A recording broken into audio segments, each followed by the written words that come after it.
आज का विषय है, आगे क्रोध को ही कंटिन्यू करते हैं। आज में भी हम समाप्त करने का प्रयास करेंगे इस विषय को। क्रोध, अभी तक हमने जो चर्चा की है कि हाउ बैड इज एंगर, क्रोध कितना बुरा है? क्रोध बहुत बुरा है। प्रश्न मन में ये आता है कि जब क्रोध इतना बुरा है तो क्रोध बनाए क्यों है? क्रोध को बनाए क्यों? इतना क्रोध हम शास्त्र में भी देखते हैं, पूर्व पौराणिक काल में भी देखते हैं। कई ऐसी कथाएं कि क्रोध में आकर मार दिया। इवन ब्राह्मण पुत्र ब्रह्म जानते इति ब्राह्मण पुत्र ने छोटे छोटे बच्चों को रात के समय क्रोध के आवेश में आके उनकी गर्दन उड़ा दी। अश्वत्थामा क्रोध,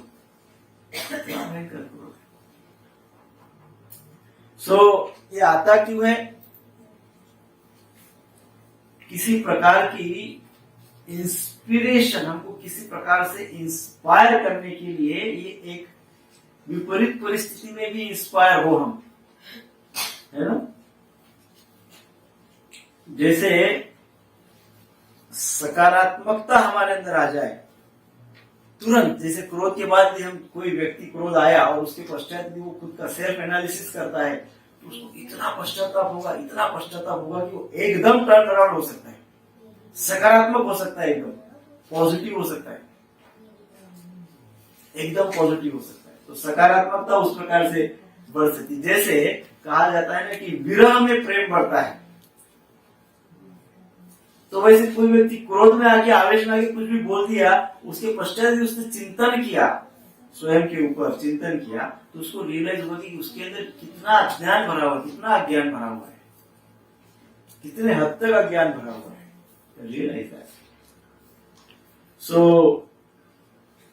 जब इस प्रकार से रियलाइज होता है तो सारे प्रकार के रिलेशंस, सारे प्रकार के संबंध सुदृढ़ हो जाते हैं, रिलेशंस इंप्रूव हो जाते हैं। क्रोध को सकारात्मक, प्रेरणादायी, प्रेम से भरपूर भी बनाया जा सकता है। क्रोध को पॉजिटिव भी बनाया जा सकता है, सकारात्मक भी बनाया जा सकता है, इंस्पायरिंग भी बनाया जा सकता है, फुल ऑफ लव भी बनाया जा सकता है, यदि उस समय कुछ नियमों का पालन करें। क्रोध जब आता है उस समय यदि कुछ नियमों का एकदम सीरियसली पालन करें तो उसका लाभ भी हो सकता है। तो इस प्रकार से इस क्रोध को सकारात्मक बनाएं, किस प्रकार से उसको प्रेम पूर्ण बनाएं, क्रोध आता है, इसकी हम चर्चा करेंगे। क्रोध आता है। हाँ, क्रोध आता क्यों, इसके ऊपर चर्चा बहुत पहले हुई है। विजय पूरा नहीं हो रही थी सबसे पहले सेशन में। क्रोध वाई, क्यों आता है क्रोध, कौन बोल सकते हैं? परिस्थिति के अनुकूल नहीं होता है तो भी क्रोध आता है। अप्रतिकूल परिस्थिति होती है, क्रोध आता है। अपेक्षा पूर्ण नहीं होती है, क्रोध आता है। और स्वार्थ के कारण क्रोध आता है, और ईगो हर्ट, अहंकार हर्ट होता है, क्रोध आता है। तो ये हो चुका है, सो इसलिए हम रिपीट नहीं करेंगे। We have to read it.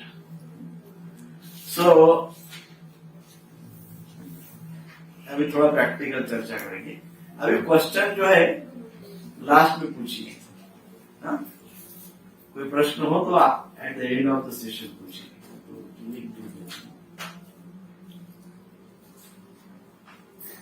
यदि हमें परिवार के किसी सदस्य पे क्रोध आ रहा है तो उस स्थिति में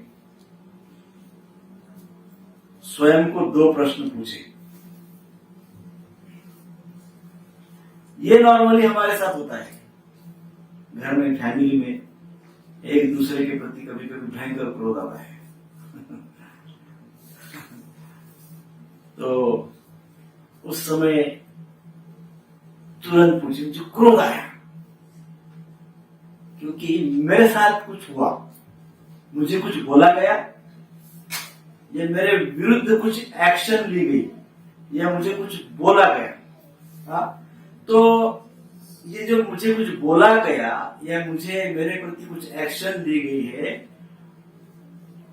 उसके प्रति मेरी प्रतिक्रिया क्या थी? What was my reaction to that?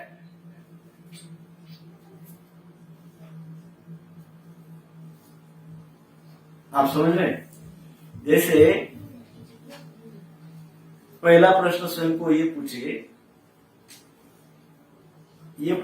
कि क्या मेरी रिएक्शन, क्या मेरी प्रतिक्रिया सकारात्मक है?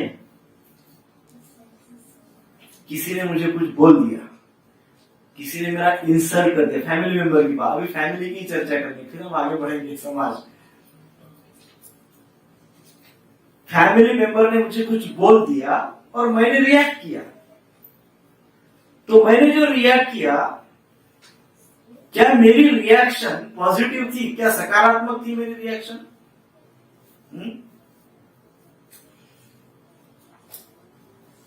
अब ये प्रश्न अपने आप को अवश्य पूछना चाहिए।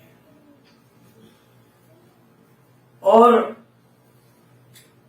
यदि मैंने रिएक्शन दी है, यदि मैंने क्रोध किया है,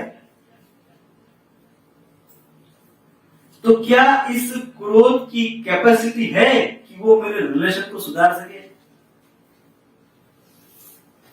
मैंने रिएक्शन किया, मैंने क्रोध किया, रिएक्ट किया, तो मैंने जो जिसके ऊपर भी क्रोध किया, क्या मेरे उस क्रोध को इतनी पावर है? क्या मेरा क्रोध इतना पावरफुल है कि वो क्रोध हमारे दोनों के बीच का रिलेशन सुधार सके? इन शॉर्ट, क्या उस क्रोध करने से रिलेशन सुधर जाएगा? क्या क्रोध इतना पावरफुल है? क्या क्रोध इतना सकारात्मक है? क्या क्रोध इतना पॉजिटिव है कि वो संबंध को और दृढ़ करेगा और संबंध को अच्छा बनाएगा? यदि है तो ठीक है, नहीं है तो नहीं है, तो आपका क्रोध बेकार है, वो राक्षस है, वो डिस्ट्रॉय करके ही छोड़ेगा आपको। यदि नहीं है तो वो क्रोध हमको विध्वंस हमारा करके ही शांत रहेगा, तब तक शांत नहीं होगा। वो हमको खत्म करके ही शांत होगा क्रोध, तब तक नहीं होगा। परंतु यदि क्रोध करने से रिलेशन इंप्रूव हो रहे हैं, दैट्स ओके, वो सकारात्मक क्रोध है, उसमें पॉजिटिविटी है। ठीक है, इसलिए पहला प्रश्न पूछना चाहिए, क्या पूछना चाहिए? क्या मेरी रिएक्शन सकारात्मक है? क्या मेरा क्रोध सकारात्मक है? क्या मेरा क्रोध पॉजिटिव है, पॉजिटिविटी लाने वाला है कि निगेटिविटी फैलाने वाला है? सबके मन में यदि निगेटिविटी फैलाने वाला है, जिसके साथ संबंध खराब है उसके मन में यदि निगेटिविटी फैलाने वाला है, तो फिर मेरा क्रोध स्वार्थ से प्रेरित है और वो ऐसा क्रोध मुझे नष्ट करके ही छोड़ेगा। ऐसे शांत नहीं होगा, नष्ट करके ही शांत होगा। ठीक है, दूसरा प्रश्न पूछना चाहिए, क्या मेरी प्रतिक्रिया या क्या मेरा क्रोध प्रेम से युक्त है? आप बोलेंगे क्रोध कभी प्रेम से युक्त होता है? आपने तो पहले ही कहा था जहां क्रोध है वहां प्रेम नहीं है। पहले ही कहा जहां क्रोध है वहां प्रेम नहीं है। क्रोध में प्रेम नहीं है, लेकिन क्रोध का उद्देश्य प्रेम हो सकता है। क्रोध में प्रेम कैसे होगा? वो तो अपोजिट क्रिया है, परंतु क्रोध का उद्देश्य प्रेम हो सकता है। हाँ?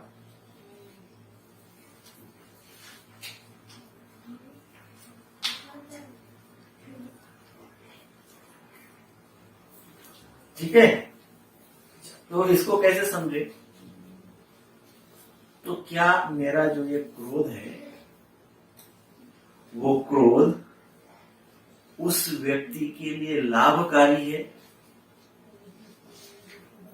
जिसके प्रति मैं अप्रसन्न हूं, नाराज हूं, उस जिसके प्रति मैं नाराज हूं उस व्यक्ति के ऊपर मैं क्रोध प्रकट करूंगा। परंतु यदि मैं उसके प्रति क्रोध प्रकट करता हूं तो क्या उसमें उसका लाभ होगा कि उसकी हानि करने के लिए मैं क्रोध प्रकट कर रहा हूं? उस व्यक्ति को हानि हो इसलिए मैं क्रोध प्रकट कर रहा हूं क्या, या उस व्यक्ति का लाभ हो इसलिए मैं क्रोध प्रकट कर रहा हूं? Why I am doing this, क्यों? पहले प्रश्न पूछना चाहिए, क्या मेरी जो रिएक्शन है, क्या मेरी जो प्रतिक्रिया है वो प्रेम पूर्ण है? हाँ? क्या मेरी रिएक्शन प्रेम पूर्ण है? क्या मेरा क्रोध का उद्देश्य प्रेम है कि स्वार्थ है, कि एक्सप्लॉयटेशन है, कि ईगो है, क्या है? अपेक्षा भंग है, क्या है? क्रोध का उद्देश्य प्रेम है क्या? दूसरा प्रश्न।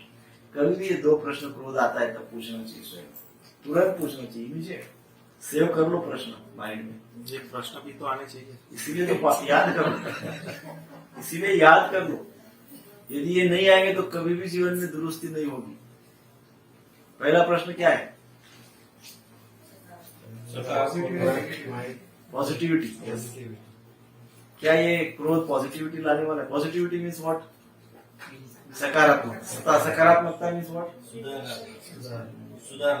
सुधार। और कुछ अच्छा होने काय में सुधार? संबंधों में सुधार। That is positivity. क्या मेरा क्रोध रिलेशन में सुधार ला रहा है? That is positivity. पहले प्रश्न पूछो, ऐसा कुछ तुरंत प्रश्न पूछने की आदत हो गई और जवाब आ गया कि नहीं, पॉजिटिविटी लाने का नहीं ला रहा है, संबंध नहीं सुधार रहा है, नहीं क्रोध शांत नहीं कर रहा है, क्या करोगे? आगे इसका सोल्यूशन है, बताएंगे।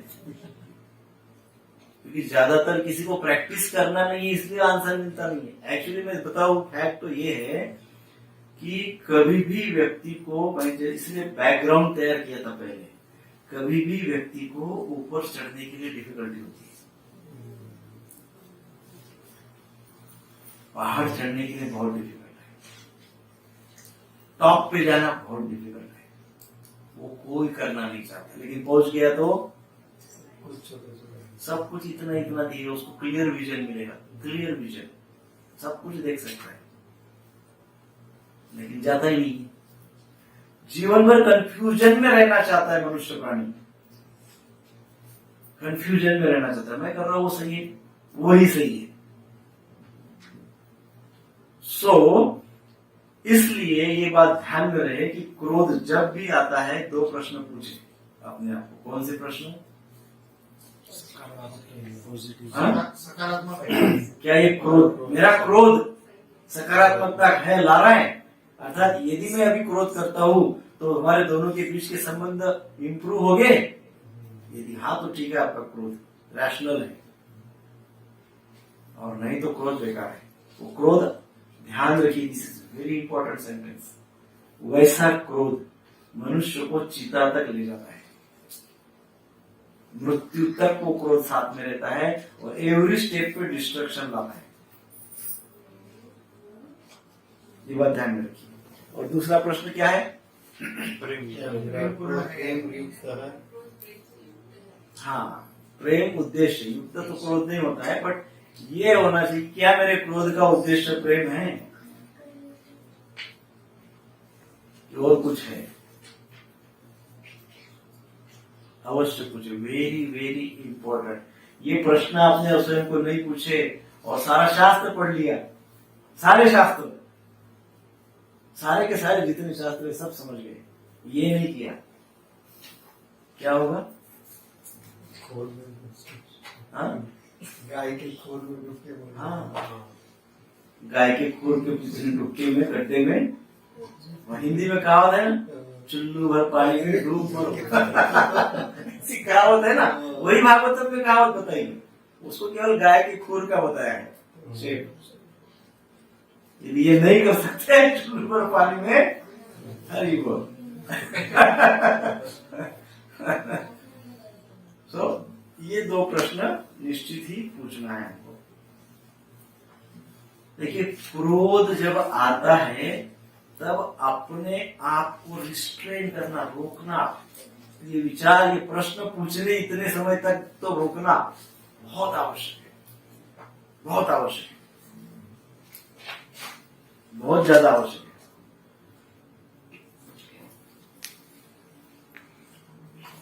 एक बार एक व्यक्ति थे, बहुत ही एम्बिशियस व्यक्ति, बहुत महत्वाकांक्षी, very ambitious, very okay like person, but very ambitious, बहुत महत्वाकांक्षी। धीरे धीरे प्रगति करते करते बड़े ऊंचा शिखर, उन्होंने भौतिक प्रगति कर ली, बहुत ऊंचे शिखर पे जाके पहुंचे। कुछ आवाज आ रही है? अच्छा अच्छा, फैन बंद भी करिए। बाहर से आवाज। अच्छा, तो इतने प्रगति किया तो धीरे धीरे 2-4 मकान ले लिए, बंगले ले लिए, बड़ी गाड़ी आ गई। अब उनके पास एक BMW कार है। कौन सी? टॉप मोस्ट कार कौन सी? जैगुआर कार है उनके पास। और उसको, उस कार को उन्होंने बड़े अच्छे से उनके मनपसंद तरीके से उसको मॉडिफाई किया, बहुत बढ़िया कलर, ये वो सब। और एक दिन बाहर उनके आंगन में गाड़ी खड़ी थी, उनकी छोटी बच्ची आई, 5-6 साल की बच्ची आई, और हाथ में उसकी पत्थर था। छोटी बच्ची है, वो देख रही है कार, उनके पापा उस साइड में खड़े हैं, कार को देख रहे, तो वो भी कार को देख रही है। देखते देखते उसने क्या किया, वो कार पे जो पिक्चर था ना, वैसे ही पिक्चर कार पे निकालने का, पत्थर से निकालने का प्रयास किया। होता है ना आजकल डिजाइन होती है अलग अलग कार पे, तो पत्थर से उसी दरवाजे पे डिजाइन निकालने की कोशिश कर रही है। अर्थात क्या होगा, स्क्रैचेस आएंगे, पत्थर से घिसेगी तो स्क्रैचेस आएंगे। कुछ मिनट बाद उसके पिताजी को ऐसे कुछ लगा कि कुछ घिस रही है, तो तुरंत दूर से देखा, उनको बहुत क्रोध आया, तुरंत पास में गए और उसको इतना जोर से मारा, उसका हाथ पकड़ के पटक पटक के मारा। उनके हाथ में कुछ सफाई का कुछ था इंस्ट्रूमेंट, उससे हाथ पे मारा, जिस हाथ से उसने वो डिजाइन किया, जोर से मारा, 1 बार 2 बार 3 बार, जोर से चिल्लाने लगी, लेकिन फिर भी वो रुक नहीं रहे। फिर थोड़ी देर बाद उनको वो सेंस आ गया, फिर रुक गए। फिर देखा, बेबी तब तक बेहोश हो गई, इतना लग गया। तुरंत हॉस्पिटल ले गए। हॉस्पिटल में गए, हॉस्पिटल में जाने के पश्चात डॉक्टर ने बताया कि 2 उंगलियां काटनी पड़ेगी, अदरवाइज गैंग्रीन हो जाएगा। बहुत रो रहे, बहुत रोए, रोना आने लग गया कि अरे ये क्या हो गया, ऐसे कैसे हो गया, ऐसे क्यों हो गया। फिर बेबी आई घर पे। दूसरे दिन बेबी पूछती है, ये पिताजी, मेरी उंगलियां कब ग्रो होगी? जो मेरी 2 उंगलियां टूटी, डैडी बताइए कि ये जो टूटी 2 उंगलियां है, ये कब फिर से ग्रो होगी? मेरी ये 2 उंगलियां फिर से कब आएगी? आ सकती है? हाँ? आ सकती है क्या? नहीं आ सकती। किसने खाया 2 उंगलियों को? क्रोध है। क्रोध के आग में जो चीज भस्म हो गई ना, वो फिर से नहीं आती है। हाँ? क्रोध में जो चला गया वो फिर से नहीं आता है।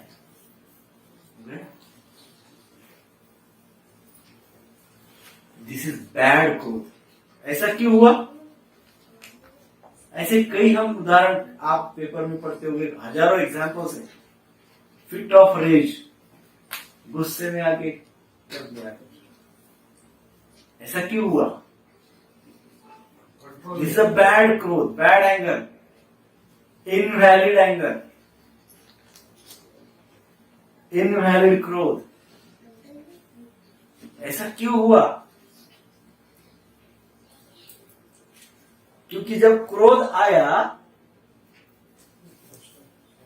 तब ये दो प्रश्न नहीं पूछे। हाँ? जब क्रोध आया तब ये दो प्रश्न नहीं पूछे स्वयं को। 10 सेकंड भी नहीं लगते हैं प्रश्न पूछने को,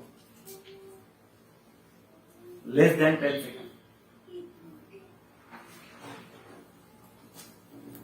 परंतु जब क्रोध आया तब ये दो प्रश्न नहीं पूछे। ये परिणाम है। जब हम क्रोध के समय अपने आप का चिंतन, अपने आप को रोककर चिंतन नहीं करते, तब रिएक्शन इतनी डेंजर हो सकती है, उसका रिजल्ट इतना भयंकर हो सकता है। राइट? दिस इज बैड क्रोध, इनवैलिड क्रोध। और इस क्रोध से हम सब परिचित हैं, सब परिचित हैं इस क्रोध से। और मैंने कहीं सुना है, पता नहीं वेस्टर्न कंट्री में कहीं पे, शायद अमेरिका में, पता नहीं कहीं पे, तो भी आपको क्रोध निकालने के लिए ये अवसर दिया जाता है। पैसे वसूल जरूर किए जाते हैं आपसे। बहुत क्रोध आया तो उधर आओ बोलते हो, और उधर जाओ, उधर बहुत ऐसा कांच का ये टीवी वगैरह सब रखा हुआ है, फोड़ो। वो जाके धड़ाधड़ फोड़ते हैं सब, और फिर आके बिल वसूल करो। इतना पैसा वो बिल दे देते हैं, इतना आपने फोड़ा, गुस्सा निकाला, पेमेंट करो, गुस्सा निकालो, अपने आप गुस्सा शांत हो जाएगा कुछ देर बाद। अपने आप गुस्सा, क्योंकि पेमेंट से तो सभी डरते हैं ना। पछतावा भी होगा। घर में मस्ती करने से अच्छा है कि जाओ पेमेंट करो। तो साइकोलॉजी भी यही कहती है कि किसी व्यक्ति के ऊपर यदि गुस्सा आया है ना, तो ऐसा कहते हैं कि जब तकिया ले लीजिए और तकिए को व्यक्ति का नाम दीजिए और उसको खुद पीटिए, पूरा थकने तक, पूरा एग्जॉस्ट होने तक पीटिए। थक गए पूरी तरह कि आपका अंदर जो उस व्यक्ति के प्रति जो विष भरा हुआ है ना, पूरा निकल जाता है। ऐसे ही थक गए आप, विष निकल गया। That is also one way. तो ऐसा मत करिए। ये दो प्रश्न पूछिए अपने आप को, ये दो प्रश्न पूछिए। नहीं पूछेंगे तो जैसा वो बेबी का हाल हुआ, जैसे उसके पिता का बाद में पश्चाताप हुआ, वैसे जीवन पूरा पश्चाताप में चला जाता है। हमको पश्चाताप युक्त जीवन, पूरा जीवन नहीं चाहिए, हमको तो आनंदमय जीवन चाहिए। सो सी, ये क्रोध इस प्रकार से होता है। कभी कभी पॉजिटिव, जैसे हमने पहले कहा था, इनवैलिड क्रोध और वैलिड क्रोध। तो ये इनवैलिड क्रोध है। वैलिड क्रोध,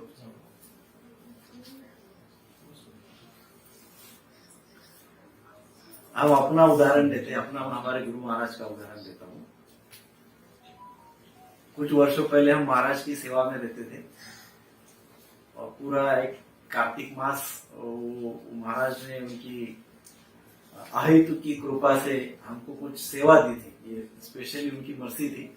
हमारे में तो कोई योग्यता नहीं थी, परंतु उन्होंने हमको वो सेवा दी थी। सेवा थी कि हम कुकिंग करते थे।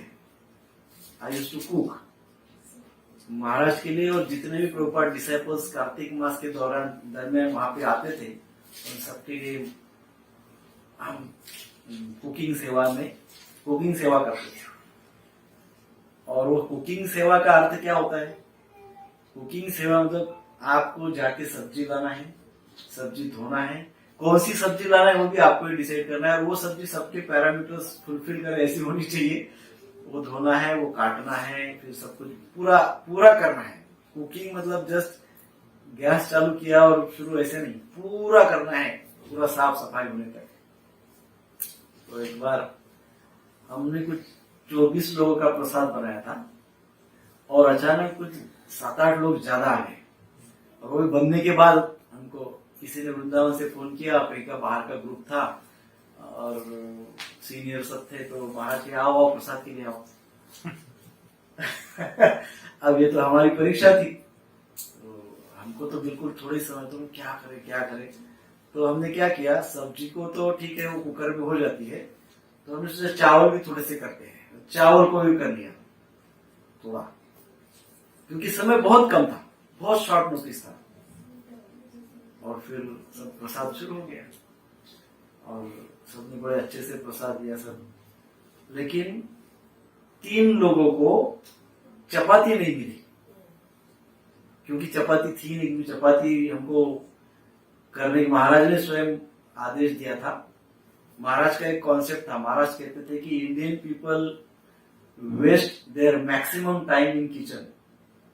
माता जी को पता है अच्छे से भारतीय लोग ज्यादा अपने, स्पेशली माता जी, किचन में बहुत ज्यादा समय बिताते हैं। तो हमको ये फिक्स था कि आपको चपाती सबके लिए नहीं बनानी है, इतनी सबके लिए एक चपाती बननी चाहिए, बस इससे ज्यादा नहीं। अब राइस सब्जी चटनी ये सब बाकी करो, बट एक चपाती सबके लिए बस। तो हम उतनी चपाती बनाते थे, परंतु इतने लोग आए तो वो भी कम पड़ गए, और उसको निकाल के बनाएंगे तो और डिफिकल्ट। तो अब क्या करें, चपाती 3 लोगों को मिली नहीं, तो मैं जाके उनको हाथ जोड़ के निवेदन किया कि प्रभु प्लीज फॉरगिव मी, मुझे क्षमा करो, बड़ी भूल हो गई मेरे से, आज ये चपाती प्रसाद समाप्त हो गया, वो नहीं है। तो बोले कोई प्रॉब्लम नहीं, ठीक है ऐसा उन्होंने तो, लेकिन महाराज का ध्यान था, और जैसे ही हम कह के उठे, उनको ऐसे बोला और हम उठ गए, जैसे ही हम उठे महाराज उसी समय वहीं पे आ गए और हमारे ऊपर इतना क्रोध प्रकट किया, इतने क्रोधित हो गए हमारे ऊपर, और मुझे बोले कि you know what you have done, तुमको पता है तुमने क्या किया? बोले तुमने मेरे से वैष्णव अपराध करवाया। एकदम गुस्से में मैं इसे कांप रहा था, इतना बड़ा अपराध हो गया। मिस्टेक तो थी, क्योंकि एक हमको विजुअलाइज करते आना चाहिए, एक सिस्टम होना चाहिए, जब जहां पे बहुत लोगों का प्रसाद बनता है, स्पेशली एकदम हाईली क्वालिफाइड, बहुत उच्च स्तर के भक्त वैष्णव शुद्ध साधु संत, ऐसे लोगों के लिए प्रसाद बनता है, तो ये हमेशा ध्यान में रखना चाहिए कि यदि लास्ट मिनट कोई 4-5 लोग आते हैं, तो मेरे पास सिस्टम क्या है, जो कि मेरे पास थी नहीं। भयंकर क्रोध प्रकट किया महाराज ने। और हमारा सिस्टम ऐसा था कि पूरा कुकिंग करना होता था, कुकिंग के बाद प्रसाद लगभग 12:30 बजे प्रसाद सबका होता था, 12 बजे प्रसाद शुरू हो जाता था, 1 बजे तक सब प्रसाद समाप्त होता था। उसके बाद वो सब किचन क्लीनिंग का काम आधा घंटा होता था। उसके बाद मुझे पूरा क्लास सेट करना होता था। आज मैं क्लास का प्रिपरेशन कर रहा था, और मैंने कोइंसिडेंटली कल अपने एक वीडियो क्लिप देखे अपने क्लास के, कोइंसिडेंटली 2-3 ये देखे, और आज मुझे ये क्लास की प्रिपरेशन करनी थी, तो मैं याद कर रहा था कि महाराज की क्या इंस्ट्रक्शन है related to nature of instruction. तो मुझे बहुत कुछ ये सब बता रहा हूँ मैं, जो महाराज ने कुछ बातें सिखाई है, गुरु महाराज जो भी बता रहा हूँ, उसमें मुझे कुछ बहुत सारी बातें याद आ गई। तो मुझे वो माइक देख के भी एक बात याद आ गई। मेरे पास ये सेवा होती थी, प्रसाद कुकिंग होने के बाद मुझे उसके बाद महाराज का 3 बजे क्लास होता था, 3 से 6 3 घंटे के क्लासेस होते थे। तो जैसे ही कुकिंग पूर्ण होता है, उसके बाद मुझे क्लास सेटअप करना होता था। तो ऐसा गार्डन था, गार्डन में क्लास होता था, बहुत से लोग आते थे वृंदावन से, यहाँ वहां से, अनेकों आश्रम से, तो up to the mark class set करना होता था। तो एक तो महाराज जिंजर वाटर लेते थे गर्म करके, उसको रखना होता था, महाराज का इस माइक वगैरह। तो जैसे कि अभी आप सब लोग माइक सेट करते हैं, वो ऐसा रहता है यहाँ पे, और ऐसा डंडू आड़ा रहता है, और उस पे हम बोलते हैं। तो मैंने कल क्लास प्रिपेयर किया, इसलिए आज अनुराग प्रभु को बोला कि इसको नीचे करो, मुझे भी स्मरण नहीं हुआ था। तो मैं ऐसा ही किया, और पहली बार जब फर्स्ट टाइम, और महाराज एकदम आते थे, एकदम शुरू हो जाते क्लास देने के लिए। तो उन्होंने देखा ऐसे, उस समय मेरी दीक्षा भी नहीं हुई थी। 100 सवा 100 लोग सामने बैठे थे। प्रकाश कम हियर, कुछ हो गया गया। Is this a way to arrange a class? महाराज अभी मतलब क्षमा मांगना, आंख में अश्रु आना, घबरा जाना, ये रोज का मतलब एक यूज टू हो गया था कि ये अभी। तो मैं क्षमा मांगा, महाराज is this you don't have brain, एकदम ऐसे स्टूपिड। क्षमा करिए महाराज। तो बोले कभी भी ये जो पोर्शन है ये नेक के ऊपर नहीं आना चाहिए, ये पोर्शन नेक के ऊपर नहीं आना चाहिए। तो फिर उन्होंने देखो मैं सिखाता हूँ, पूरा खोला, इसको नीचे किया, इसको ऊपर किया, और ऐसा होता है। उन्होंने क्रोध किया, लेकिन उसके बाद मुझे परफेक्शन आ गया। उसके बाद सारा क्लास जब मैं अरेंज करता गया तो कोई भी दूसरा अरेंज करता था तो महाराज बोले just get lost, bring him. इतना वो बोलते थे। कोई भी काम कभी भी होता था तो महाराज बिना बोले, मैं यूज इतना प्रैक्टिस हो गया कि इतना बड़ा मुझे लाभ हो गया। तो महाराज का क्रोध करने में मेरा लाभ हो गया ना, मैं इतना कुछ सीखा। उस दिन कुकिंग में जो मिस्टेक हुआ, फिर मुझे ये स्मरण हुआ कि मैंने डेफिनेटली एक सिस्टम एस्टैब्लिश करनी चाहिए मेरे साथ, मेरे पास होनी चाहिए कुछ। उस समय फिर वो महाराज का क्लास मैंने सेट किया, और एक घंटा मुझे बीच में गैप होता था क्लास स्टार्ट होने में और मेरी सारी सेवा समाप्त होने में। वो 1 घंटा जाके मैं रेस्ट करता था, मैं थोड़ी देर लेटता था, क्योंकि सुबह 3 बजे उठता था।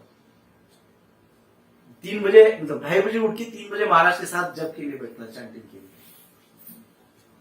तो मुझे 1 घंटा केवल मेरे अकेले कोई वो फैसिलिटी थी, बाकी कोई दोपहर में सोने का अलाउड नहीं था। तो मैं जाके, वो ब्रह्मचारी रूम था मेरा, उसमें जाके मैं अंदर से बंद करके 1 घंटा रेस्ट करता था। बिल्कुल क्लास के 2 मिनट पहले उठ के आ जाता था। तो उस दिन भी मैं ऐसे ही हुआ और जाके मैं सो गया। जस्ट आंख लगी थी कि थोड़ी देर बाद महाराज आ गए दरवाजे पे, जोर जोर से दरवाजा बजा रहे, बना रहे। फिर डर गया, बना रहे कुछ हो गया और बड़ी मिस्टेक। तो बड़े डरते डरते दरवाजा खोल के एकदम महाराज को प्रणाम किया। उन्होंने मेरे कंधे को ऐसा धक्का दे दिया और अंदर आ गए। मिस्टेक हो गई लगता है अभी, और चेयर पे बैठ गए। मेरे को पूछते खुद को क्या समझते हो? What do you think of yourself? मैं तुरंत नीचे बैठ गया, बोला महाराज कुछ गलती हो तो क्षमा। नहीं, वो तो रोज बोल रहे हो। तो बोले तुमने प्रसाद लिया क्या? क्योंकि महाराज ने पूछा था सबका प्रसाद हो गया, मैंने बोल दिया था हाँ सबका प्रसाद हो गया, ये प्रसाद खत्म हो गया था।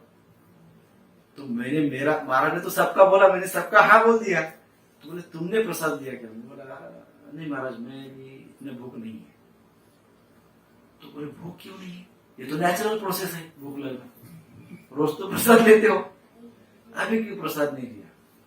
तो मैं बोला महाराज आपने जैसे कहा मेरे से बहुत बड़ी मिस्टेक हो गई, और इसलिए आज प्रसाद इतना कम हुआ कि चावल भी नहीं बचे लास्ट में।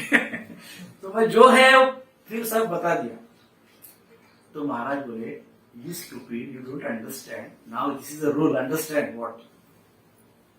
जब भी कुकिंग पूर्ण हो जाता है, भोग लगता है, जैसे ही मुझे सर्व करते हो, मुझे सर्व करते टाइम ही तुम्हारी प्लेट साइड में लग जानी चाहिए। जो लोग सेवा में होते हैं उनका प्रसाद सबसे पहले सेव हो जाना चाहिए, साइड में कर देना चाहिए। अब उनके क्रोध से मैं वो भी समझ गया, नहीं तो मुझे वो भी पता नहीं था। एटिकेट्स लाइफ टाइम के लिए समझ में आ गया कि जो सर्विस में होते हैं वो सी कि उनको प्रसाद मिलेगा कि नहीं मिलेगा। लेकिन उन्होंने क्रोध किया तो मुझे समझ में आ गया। तो महाराज एक पत्तल के प्लेट में कुछ ड्राई फ्रूट्स, कुछ फल वगैरह काट के उसकी फोल्ड करके साथ में लेके आए। फिर मेरे को बोले ये खाओ पहले, जब तक तुम्हारा खाना होता नहीं तब तक क्लास शुरू नहीं होगा। तो मतलब इस प्रकार से क्रोध से दूसरे व्यक्ति पे ऐसा प्रभाव पड़ना चाहिए कि उसके हृदय में प्रेम भाव जागृत हो। उसकी प्रगति हो, उसका कल्याण हो, उसकी इंप्रूवमेंट हो, उसका ट्रांसफॉर्मेशन हो, उसके अंदर प्रेम जागृत हो, रिलेशन और गाढ़े हो जाए, रिलेशन गाढ़े सुदृढ़ हो जाए, रिलेशन में इंप्रूवमेंट आ जाए। हरे कृष्णा कृष्णा कृष्णा कृष्णा हरे हरे, हरे राम राम राम हरे हरे कृष्णा कृष्णा कृष्णा हरे हरे, हरे राम राम राम हरे हरे कृष्णा कृष्णा कृष्णा हरे हरे, हरे राम राम राम हरे। ज्यादातर हम देखते हैं लोग दूसरों के ऊपर क्रोध करते हैं और पूछा तो बोलते हैं अरे उसको बहुत अहंकार हो गया था इसलिए उसको बहुत चिल्लाया और अपना अहंकार बढ़ा दिया, दूसरों का अहंकार कम किया बोल रहे हैं और अपना स्वयं का अहंकार बढ़ा दिया। सो ये महत्वपूर्ण बात है कि क्रोध वैलिड और इनवैलिड कैसा होता है। इनवैलिड क्रोध और वैलिड क्रोध, ये बात ध्यान में रखिए, बहुत आवश्यक है, बहुत सिंपल है, बहुत बेसिक है, बहुत आवश्यक है। यदि इस बात को नहीं समझे, दो प्रश्न बार बार मैं दो प्रश्नों पे आ रहा हूं। कौन से दो प्रश्न? क्या रिलेशन इंप्रूव होगा? दूसरा, हाँ, उद्देश्य क्या है? What is the intention of, वो क्या होना चाहिए? प्रेम भाव। दो प्रश्न याद रहेंगे पक्का? मैं सबको पूछूंगा नेक्स्ट टाइम, पूरा हफ्ता भर प्रैक्टिस करना है और उसके बाद कंटिन्यू लाइफ टाइम प्रैक्टिस करना है, वेरी इंपॉर्टेंट। सो हम कई बार देखते हैं, कई बार माता जियों को कंप्लेंट रहती है, बहुत क्रोध आता है प्रभु जियों पे, समय नहीं होता है इनके पास, वैसे वर्षा भी होता है। कई बार प्रभु जियों को भी कंप्लेंट होती है कि माता जी के पास समय नहीं है, माता जी के पास, माता जी को क्रोध रहता है कि प्रभु जी के पास टाइम नहीं, वैसे वर्षा है ना? ये बहुत कॉमन है, बहुत कॉमन है। टाइम नहीं है, ये इस सेंटेंस को उसका parallel sentence, similar sentence, time नहीं है कि पैरेलल सेंटेंस इज प्रेम नहीं है।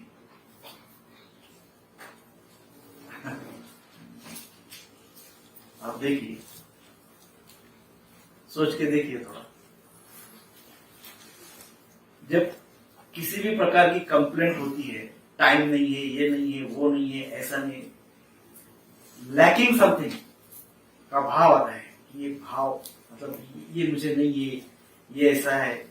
विशेषकर इसमें सबसे इंपॉर्टेंट फैक्टर होता है टाइम नहीं है। कोई व्यक्ति इस लेवल, इस हद तक क्यों आता है, क्यों कहता है टाइम नहीं है इस व्यक्ति को? क्योंकि प्रेम की कमी है। यदि प्रेम भरपूर है तो कभी कोई कंप्लेन नहीं करेगा कि टाइम नहीं भी होगा तो भी, नहीं भी होगा टाइम तो भी कंप्लेन नहीं होगी। पर टाइम नहीं है, इस प्रकार से कहीं कंप्लेन हो रही तो डेफिनेटली आप इंट्रोस्पेक्शन करना चाहिए, अपने आप का विश्लेषण करना चाहिए स्वयं का। इसका अर्थ पक्का है कि प्रेम की कमी हो रही है, प्रेम नहीं है से कहीं प्रेम कमी हो रही है, बरोबर है कि नहीं?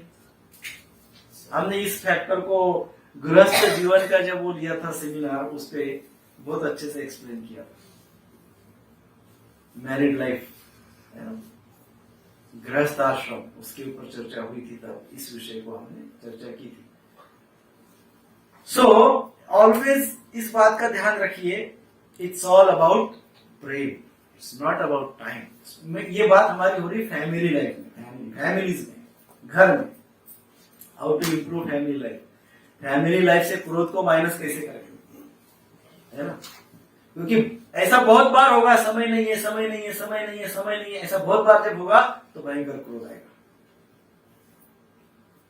फिर उसका वो कन्वर्ट हो जाएगा इरिटेशन में, और इरिटेशन कन्वर्ट हो जाएगा एंगर में। फिर हर छोटी छोटी बात पे गुस्सा आएगा, घर में हर छोटी बात पे गुस्सा आएगा, हर छोटी बात पे क्रोध आएगा। फिर राइट एंड रॉन्ग में ही जीवन चला जाएगा। This is your right, this is right, this is wrong, this is right, this is wrong, इसी में जीवन चला जाएगा। तुमने सही किया, तुमने गलत किया, तुमने गलत किया, तुमने सही किया, चलता रहेगा। जीवन केवल इतनी छोटी बात के लिए नहीं है, जीवन तो विशाल है ना। सो अब अल्टीमेटली क्रोध से कैसे निपटे, क्रोध से कैसे निपटे, ये सबसे बड़ा सारे संसार का प्रॉब्लम है, सारे संसार का प्रॉब्लम है। प्रभुपाद जी ने इसके ऊपर एक, क्या कहते हो, यूएनओ के ऊपर एक कमेंट की थी। यूनाइटेड नेशंस ऑर्गेनाइजेशन है ना, संयुक्त राष्ट्र, संयुक्त राष्ट्र पूरे वर्ल्ड का वो मेन ऑर्गेनाइजेशन है। उसके विषय में प्रभुपाद जी ने कहा था कि all head of the states उसके मेंबर हैं और वो प्रयास कर रहे हैं शांति का। लेकिन जो शांति का प्रयास कर रहे हैं, क्या वे लोग अंदर से शांत है? जो वहां बैठे जो मेंबर है, क्या वे लोग अंदर से शांत है? रूपा जी पूछते, रूपा जी उदाहरण एक एग्जांपल देते हैं। एक रूम में 10 कुत्ते भर दिए, क्या होगा? वो प्रेम करेंगे, तो मार काट करेंगे, एक दूसरे से भोंकेंगे, मारेंगे, पीटेंगे, क्रोध ही क्रोध प्रकट करेंगे, फुल ऑफ एंगर, है ना। सो अब इस ऐसे सिचुएशन से कैसे निपटे, क्रोध से कैसे निपटे, how to solve this problem. सबसे पहली बात, एक 5 बातें हैं, इसको ध्यान में रखिए। ये आपको हम चिंतन अध्ययन कर सकते हैं इसका, इन 5 चीजों का, क्रोध से निपटने के लिए 5 बातें हैं, इसका चिंतन कर सकते हैं। पहली बात यह है कि सचेत रूप से स्वीकार करें कि हाँ, मुझे क्रोध आया है। Consciously accept that yes, I am angry.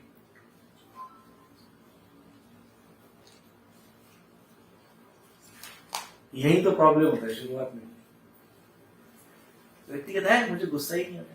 अरे वो तो मैं ऐसे ही बोल दिया, बट अदरवाइज मुझे गुस्सा नहीं आता है। एकदम फुल इल्यूजन, पूरा भ्रम ही है।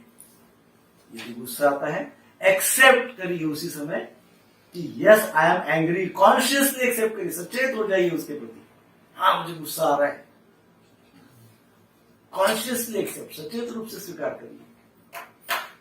इन पॉइंट्स को हम थोड़ा और डिटेल में चर्चा करेंगे। दूसरा पॉइंट है,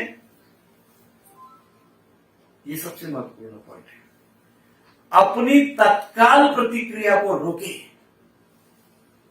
किसी भी इंसिडेंस को प्रोवोकेटिव सिचुएशन में, चैलेंजिंग सिचुएशन में,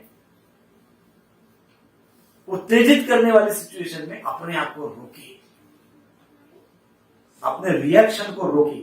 इमीडिएट रिएक्ट न करे, इमीडिएट रिएक्ट न करे। मान लो किसी ने कुछ भला बुरा बोल दिया और गुस्सा आ गया, तो रोक दीजिए अपने आप को। घर की बात चल रही है, बाहर की बात बाद में करेंगे। This class is for family class. घर में अपने आप को रोक दीजिए। तो यह तत्काल प्रतिक्रिया देने का जो स्वभाव है उसको दूर करिए, उसको रोकिए। रिस्ट्रेन, उसको एक शब्द में यदि बोला जाए तो रिस्ट्रेन। तीसरी भी महत्वपूर्ण बात है, क्रोध के मूल उद्देश्य का पता लगाएं। क्रोध के मूल उद्देश्य का पता लगाएं। What is the intention of anger? What is the intention? क्रोध के मूल उद्देश्य का पता लगाया।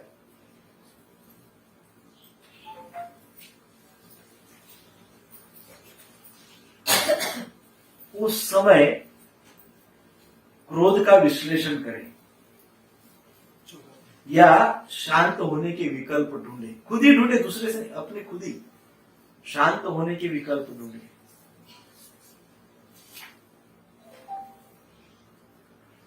चौथा पॉइंट है वो, शांत होने के विकल्प ढूंढे।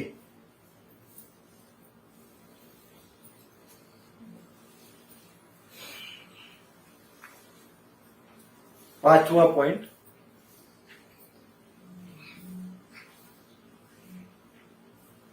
रचनात्मक कार्रवाई करें, सिस्टमेटिक एक्शन ले उसके ऊपर, सिस्टमेटिक रचनात्मक कार्रवाई करें, सिस्टमेटिक सॉल्यूशन।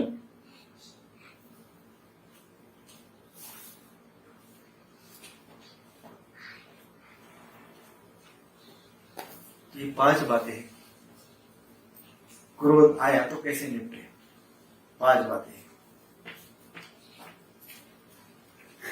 जो पहले 2 बातें कही है वो मस्ट है स्मरण, you have to memorise it. कौन सी? जो ये 5 के पहले जो 2 बातें कही, 5 बातें कहने के पहले 2 बातें कही, टोटल 7 बातें हो गई, टोटल 7 बातें हो गई। तो पहले जो 2 है कौन सी? मेरी प्रतिक्रिया सकारात्मक। अब ये 2 बातें जो पहली है ना, उसके मैं 2 शब्द बताता हूं, आपको याद रहेगा। 2 शब्द बताता हूं पूरे प्रश्न का। पॉजिटिविटी, पूरे प्रश्न को याद रखना है तो क्या की? पॉजिटिविटी, मतलब रिलेशन इंप्रूव हो गए क्या क्रोध करने से? पॉजिटिविटी। दूसरा है लविंग, दूसरा है लविंग। तो पॉजिटिविटी एंड लविंग, ये 2 बातें मस्ट है याद रखना। स्वयं को 2 प्रश्न पूछना मस्ट, पॉजिटिविटी एंड लविंग। यहां तक क्लियर है?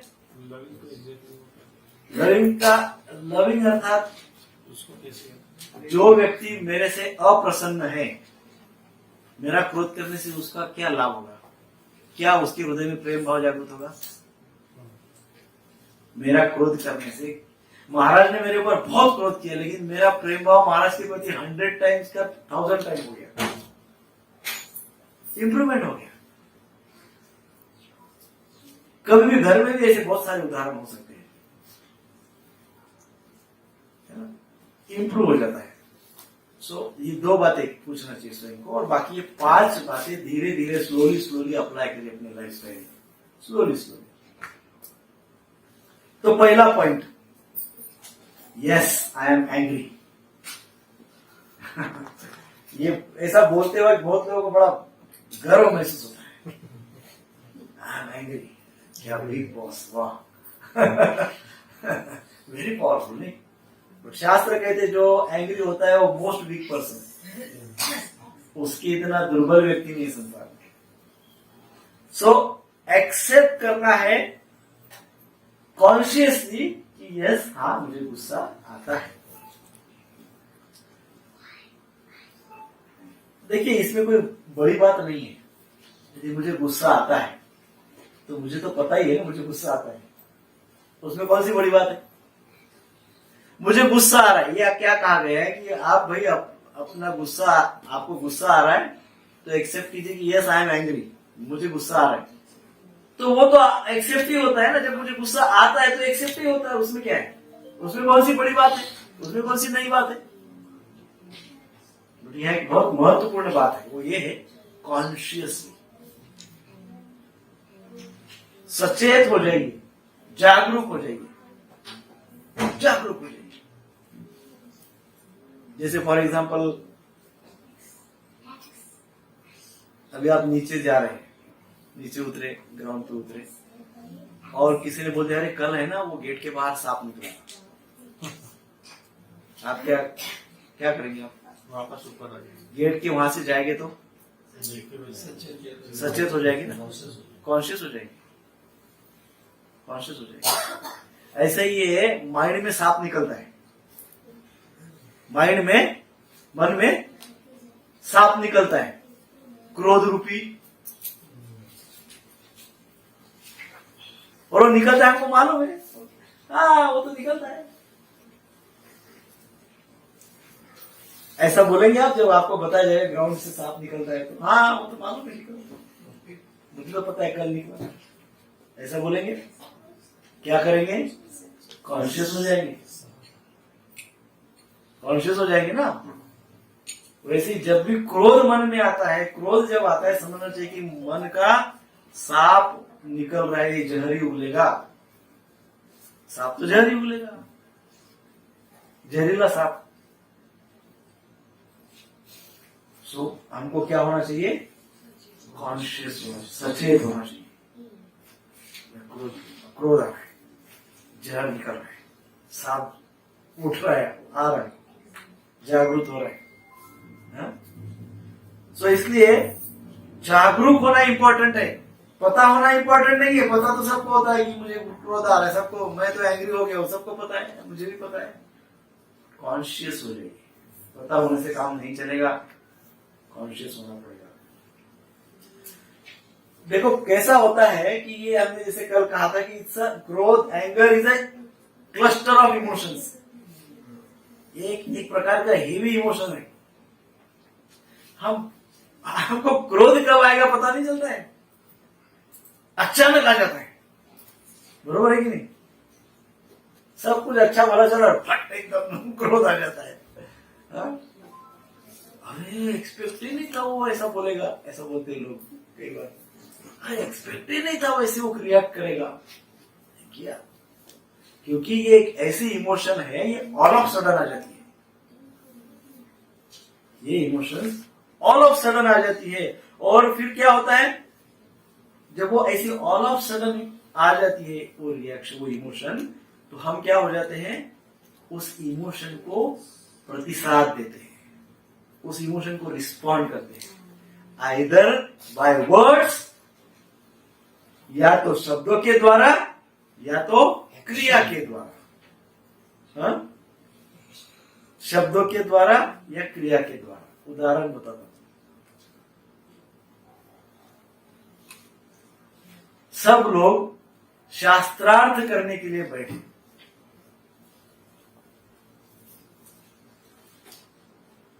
उद्देश्य क्या था? शास्त्रार्थ करना। सब विद्वान लोग हैं, हाँ? विद्वान लोग हैं, शास्त्रार्थ करने के लिए बैठे। कोई अचानक ऑल ऑफ सडन कोई इमोशन जागृत हो गया,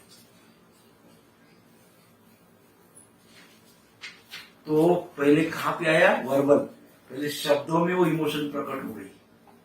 तो कैसे शब्दों का उपयोग हुआ? विपरीत, प्रतिकूल शब्दों का उपयोग हुआ, हार्श वर्ड। और क्योंकि हार्श वर्ड कुछ समय चला तो फिर शरीर में उतर गया, तो फेंका फेंकी शुरू हो गई। देखिए, ऑल ऑफ सडन आया क्रोध, आप समझ रहे सब? ऑल ऑफ सडन क्रोध आया, बैठे तो सब विद्वान लोग थे शास्त्रार्थ करने के लिए, ऑल ऑफ सडन क्रोध आया। क्रोध प्लान करके नहीं आता, ऐसे आपको पता नहीं चले कल दोपहर को लंच के बाद लगभग 3:05 पे मुझे क्रोध आएगा, ऐसा हो सकता है? ऐसा प्लानिंग कभी नहीं होता है। इट्स अ इमोशन, वो इमोशन है, एनी टाइम आ जाती है और हम प्रिपेयर नहीं रहते। Problem is this, we are not prepare, we are not conscious. हम कॉन्शियस ही नहीं है, सचेत ही नहीं है। पता था गेट के पास 2 दिन पहले सांप निकला था, कॉन्शियस नहीं थे। ऐसा थोड़ी ना पता था आज फिर दिखेगा सामने। दिख गया, आ गया, तैयारी नहीं थी, कॉन्शियस नहीं थे, सचेत नहीं थे, प्रिपेयर्ड नहीं थे। प्रिपेयर्ड नहीं रहेंगे तो जय फैलेगा, प्रिपेयर्ड नहीं रहेंगे तो डिस्ट्रक्शन होगा, है कि नहीं? बरोबर है ना? ठीक है क्या यहां तक? हरे कृष्णा कृष्णा कृष्णा कृष्णा हरे हरे हरे राम राम राम हरे हरे। जब क्रोध आता है ना, तो देखना चाहिए कि हमारे अंदर क्या हो रहा है। थोड़ा प्रैक्टिस के बाद होगा ही, लेकिन मजा आएगा आपको। हम सबको यदि ऐसे हम लोग देखेंगे ना, तो वी विल एंजॉय दिस। जब क्रोध आता है तो अंदर देखने की आंख खुल गई। तो जब क्रोध आता है तब हम अपने अंदर देखिए, अपने अंदर देखिए क्या मूवमेंट होती है। हाँ? क्रोध का एंजॉयमेंट खत्म हो जाता है। क्रोध का तो एंजॉयमेंट होता ही नहीं है। क्रोध का क्या होता है? डिस्ट्रक्शन होता है। क्रोध का तो अहंकार होता है ना। क्रोध को मेरे ख्याल से कोई एंजॉय ही नहीं करता है। क्रोध को ईगो प्रेजेंट करने का क्रोध एक बहाना है। देखो घर पे भी अभी किसी छोटे छोटे बच्चों पे क्रोध करते हैं तो क्या हम एंजॉय करते हैं? इसलिए तो लास्ट में शर्मिंदा क्या हम फैमिली पार्टनर, लाइफ पार्टनर के साथ क्रोध करते हैं तो क्या हम एंजॉय करते हैं? नहीं करते। क्या हम कभी कभी हमारे वरिष्ठ भी होते हैं लेकिन कोई चीज अच्छी नहीं लगती, कभी क्रोध प्रकट कर देते हैं, क्या हम एंजॉय करते हैं? नहीं करते। That's not enjoyment. That's a presentation of ego. Presentation of ego, बाकी कुछ नहीं है। सो अंदर क्या होता है जब क्रोध आता है? अंदर क्या होता है इसके विषय में हम हमेशा सचेत रहना चाहिए, लेकिन क्योंकि प्रैक्टिस नहीं है तो वो नहीं हो सकते हैं। तो कम से कम जब क्रोध आता है तब तो हो जाए। तब तो अंदर क्या होता है, इनर एक्टिविटीज क्या है, इनर मूवमेंट्स क्या है, इनर मैनेजमेंट। इनर मैनेजमेंट कहते हैं उसको। What happens inside, what happens to intelligence. Intelligence inside ना। जब क्रोध आता है तो इंटेलिजेंस के साथ क्या होता है जरा देखिए तो, जरा पूछिए अपने आप को, अरे मेरे बुद्धि के साथ क्या हो रहा है? पूछिए, मैं बुद्धिवान हूं, मेरे पास विवेक है, मैं जिम्मेदार व्यक्ति हूं, है ना? मेरी बुद्धि को क्या हो गया है? और बुद्धि तो भगवान ने दी है।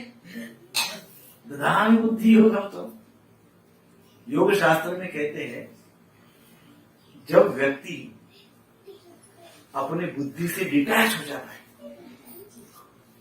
अपने इंटेलिजेंस से व्यक्ति डिटैच हो जाता है तो भयभीत हो जाता है। क्या हो जाता है? फियरफुल हो जाता है, क्योंकि वो ये भूल जाता है कि मैं भगवान का अंश हूं, भगवान ने मुझे बुद्धि दी है, भगवान ने मुझे रिसोर्सेज दिए हैं, भगवान ने मुझे बड़ा किया है, भगवान ने मेरा पालन पोषण किया है, मैं I am empowered by the Lord. भगवान के द्वारा मुझे पावर दी गई है। कौन सी पावर? चेतना, चित्त, आत्मा, this is power. Vivek, this is power. Intelligence, this is power. जब मैं अपनी ही पावर को भूल जाऊंगा तो फिर तो भयभीति होगा ना। मेरे ही अपनी ही पावर को भूल जाऊंगा तो फिर भयभीति तो होगा, और भयभीत होने से सबसे ज्यादा बीमारियां लगती है।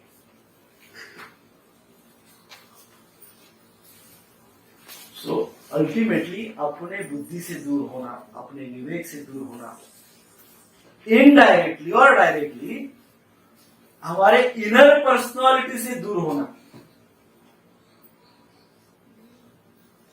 हमारे इनर पर्सनालिटी से जब दूर हो जाते हैं तो किसी ना किसी प्रकार की वीकनेस हमारे अंदर आ जाती है।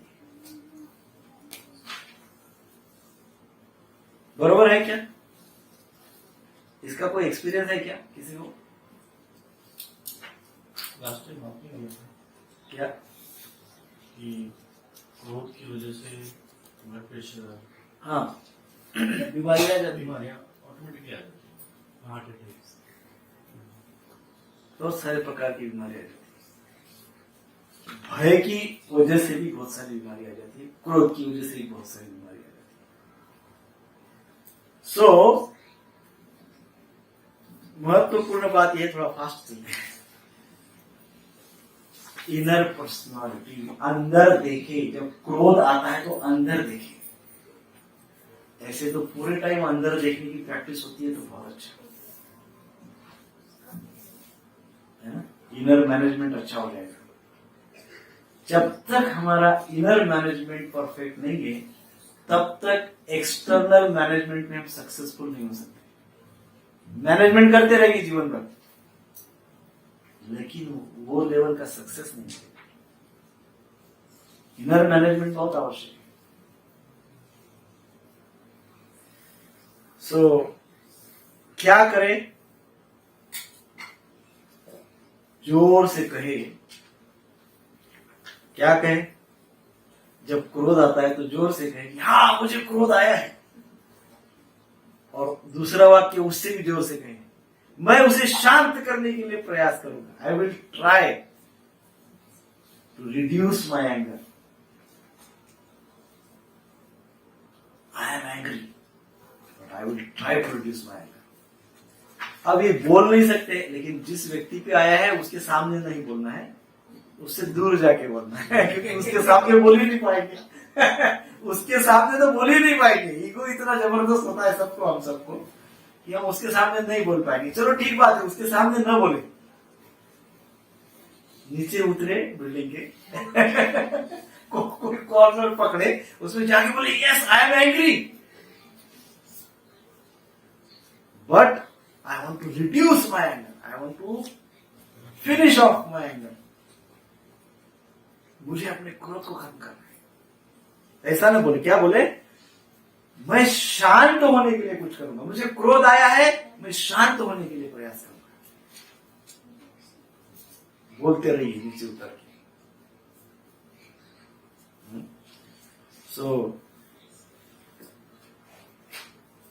अब इस समय क्या हो गया? इस समय अब आप अपने क्रोध के प्रति कॉन्शियस तो है ही है, क्योंकि आप अभी उसको समझ गए हैं, इनर फीलिंग भी समझ रहे हैं, इनसाइड क्या हो रहा है ये भी समझ रहे हैं। इसका अर्थ क्या है? आप अपने क्रोध के प्रति कॉन्शियस हो गए, सचेत हो गए, और उस क्रोध को दूर करने की प्रथम सीढ़ी भी आप चढ़ने का प्रयास करें, ये बोल के कि मैं शांति के लिए प्रयास करूं, क्रोध को शांत करने के लिए प्रयास करूंगा। अब आप पहली सीढ़ी भी चढ़ रहे हैं। नहीं तो होता क्या है ज्यादातर, हाँ मुझे क्रोध आया है, बस पहली सीढ़ी नहीं चढ़ते, सोल्यूशन की ओर पहली सीढ़ी नहीं चढ़ते। मुझे क्रोध आया, बस पहली सीढ़ी नहीं चढ़ते। सो करना क्या है? हाँ मुझे क्रोध आया है और मैं इसको शांत करना, मैं उसको शांत करूंगा, बस। इसका अर्थ ये हो रहा है कि आप पहली सीढ़ी चढ़ रहे हैं सॉल्यूशन की ओर। अब इसमें क्या हो गया? आपने क्रोध, एक है क्रोध और एक है शांति, पीस, एंगर एंड पीस। अब आपने क्या किया? दोनों को सेपरेट कर दिया है। आपको विजुअलाइज हो रहा है दोनों, एंगर भी विजुअलाइज हो रहा है और शांति भी विजुअलाइज हो रहा है। लेकिन जब आप दूसरा वाक्य कहते नहीं है कि मैं शांत करने का, मैं इसको शांत करूंगा, यदि ये वाक्य आप कहते नहीं तो आपको क्या दिख रहा है? केवल क्रोधी क्रोध, क्रोधी क्रोध।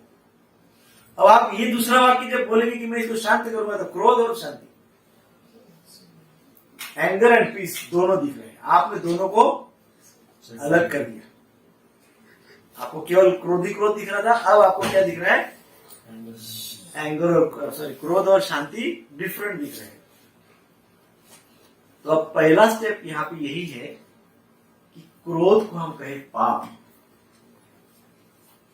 क्रोध को क्या कहे? पाप, sin. It's a sinful activity, it's a sinful activity. पाप से कैसे बचे, क्रोध से कैसे बचे का अर्थ क्या है? पाप से कैसे बचे, पाप करने से कैसे बचे। सो जब इस प्रकार का भाव आएगा, पाप करने से कैसे बचे, तो हम और सचेत हो जाएंगे और कॉन्शियस हो जाएंगे। किसके प्रति? क्रोध को दूर करने के प्रति। ये प्रैक्टिस से ही होगा, पेपर में लिखने से कुछ नहीं होगा। पेपर में लिखिए, उसको पढ़ते रहिए, उसको रिवाइज करिए। 2-5 मिनट में रिवीजन होता है, डेली रिवीजन चाहिए। सुबह उठने से ब्रश करने के बाद तुरंत 5 मिनट में रिवाइज कर लीजिए क्रोध के बारे में, और सुबह ही करना है। सारे काम निपटने के बाद, रात को सोने के पहले नहीं करना है क्योंकि तब तक दिन भर का 10 क्विंटल क्रोध लेके आएंगे आप। सुबह उठते से पहले वो करना है। लेकिन क्रोध के प्रकार भी तो होते हैं। 2 ही होते हैं, वैलिड और इनवैलिड, बस, बाकी कोई नहीं। वो गए कल, वैलिड और इनवैलिड 2 ही प्रकार होते हैं, वैलिड क्रोध, इनवैलिड क्रोध। तो जो वैलिड क्रोध है वो करना चाहिए कि वो भी नहीं करना चाहिए? वो तो बताया ना अभी का एग्जाम्पल आपको, वैलिड क्रोध का तो बताया, आप लेट आए थे। तो वैलिड क्रोध का पहले वैलिड क्रोध से ही शुरुआत की हमने। सो वैलिड क्रोध क्या है, ये अपन स्वयं ने डिफाइन नहीं करना चाहिए, क्योंकि मैंने ये भी बोला अभी थोड़ी देर पहले कि सबको अपना अपना क्रोध वैलिड ही लगता है। That is not the truth. So दूसरा पॉइंट, सो पहला स्टेप क्या है? पाप से कैसे बचे, अर्थात सिन, अर्थात क्रोध से कैसे बचे, ये सोचे और ये कहे अपने आप को कि मैं क्रोध को शांत करूंगा, मैं क्रोध को शांत कर रहा हूं, मैं क्रोध को शांत कर रहा हूं, मैं क्रोध को शांत कर रहा हूं। करूंगा नहीं, करूंगा जब भी बोलेंगे तब आप पॉलिटिशियन हो जाएंगे। समझ गए ना? मैं क्रोध को शांत करूंगा, this is a political sentence, this is a political sentence. What we want, कर रहा हूं, कर रहा हूं, और ये यूनिवर्स सुन रहा है आप क्या बोल रहे हैं। आपकी सोच को भी यूनिवर्स सुनता है, आपकी सोच को भी ये अंतरिक्ष सुनता है, ये ब्रह्मांड सुनता है। जरूरी नहीं कि आप जोर से बोलेंगे तभी ब्रह्मांड सुनता है। ब्रह्मांड को सारी भाषा समझती है, मन की भाषा सबसे पहले समझती है। सो सेकंड स्टेज ये है, क्या है सेकंड पॉइंट? क्या बोला था सेकंड पॉइंट? रिस्ट्रेन अर्थात अपनी तत्काल प्रतिक्रिया को रोके। तत्काल प्रतिक्रिया देने का जो भाव है ना, इसने हूं बोला कि 1 सेकंड के अंदर टू है ना, दौड़ जाते एकदम ऊपर से। तत्काल प्रतिक्रिया देने का एकदम जबरदस्त इंटेंसिटी है। सो रिस्ट्रेन, तत्काल प्रतिक्रिया को रोके उसको, स्पेशली फैमिली लाइफ में, वैसे तो everywhere but very specially in family life. Restrain करे, तत्काल प्रतिक्रिया देने को रोके। बहुत कम लोग रिस्ट्रेन करना जानते हैं, बहुत कम लोग। बट ये मेडिकल साइंस कहता है कि ये कभी कभी हेरिडिटरी रहता है, पेरेंट्स से आता है। तो तत्काल रिएक्ट करने का यदि मेरा स्वभाव, मेरे पिताजी का स्वभाव 40 पॉइंट्स होगा, तो तत्काल रिएक्ट करने का मेरा स्वभाव 80 पॉइंट हो जाएगा। It comes from generation, react करने का, hyper active, over sensitive, hyper anxious, बहुत ज्यादा एंग्जाइटी। और कुछ कुछ बातों पे तो सहन ही नहीं करने का है, बस बिल्कुल सहन नहीं करना है। डिफाइंड प्रोग्राम, ब्रेन को प्रोग्राम कर दिया है कि अमुक अमुक बात और अमुक अमुक व्यक्ति ने अमुक बात तो सहन ही नहीं करना है, बस सुनना ही नहीं। जैसे ही बोलेगा भयंकर रिएक्ट करेंगे। सो ये डेंजरस है। तो इसकी दो संभावनाएं हैं। जब हम रिस्ट्रेन नहीं करते हैं तो क्या होता है, क्रोध आ रहा है, और रिस्ट्रेन भी नहीं है, कंट्रोल भी नहीं कर रहा है, उसको रोक भी नहीं रहे, तो क्या होगा, दो पॉसिबिलिटीज है। पहली पॉसिबिलिटीज ये है कि हम शारीरिक स्तर पर क्रोध प्रकट करेंगे,